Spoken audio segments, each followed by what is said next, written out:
News Kerala പ്രധാന വാർത്തകളുമായി CK Nasar Kanhangad.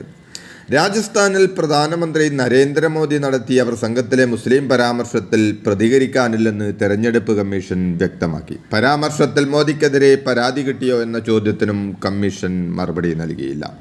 വിദ്വേഷ പ്രസംഗത്തിലൂടെ പെരുമാറ്റച്ചട്ട ലംഘനം നടത്തിയതിനാൽ പ്രധാനമന്ത്രിക്കെതിരെ ശക്തമായ നിലപാട് കമ്മീഷൻ സ്വീകരിക്കണമെന്നാണ് പ്രതിപക്ഷ പാർട്ടികൾ ആവശ്യപ്പെടുന്നത്. പ്രധാനമന്ത്രിയുടെ വാക്കുകൾ വിദ്വേഷ പ്രസംഗത്തിൻ്റെ പ്രത്യക്ഷ ഉദാഹരണമാണെന്നും തെരഞ്ഞെടുപ്പ് പ്രചാരണത്തിൽ നിന്നും മോദിയെ വിലക്കണമെന്നും തെരഞ്ഞെടുപ്പ് കമ്മീഷനെ കണ്ട് കോൺഗ്രസ് പരാതിപ്പെട്ടു. കോൺഗ്രസ് അധികാരത്തിലെത്തിയാൽ രാജ്യത്തെ സമ്പത്ത് മുഴുവൻ മുസ്ലിങ്ങൾക്ക് നൽകുമെന്നായിരുന്നു മോദിയുടെ പ്രസംഗമധ്യേയുള്ള ആരോപണം. രാജസ്ഥാൻ പ്രസംഗത്തിൻ്റെ പേരിൽ പ്രധാനമന്ത്രി നരേന്ദ്രമോദിക്കെതിരെ CPM ഡൽഹി പോലീസിന് പരാതി നൽകി. CPM പോളിറ്റ് ബ്യൂറോ അംഗം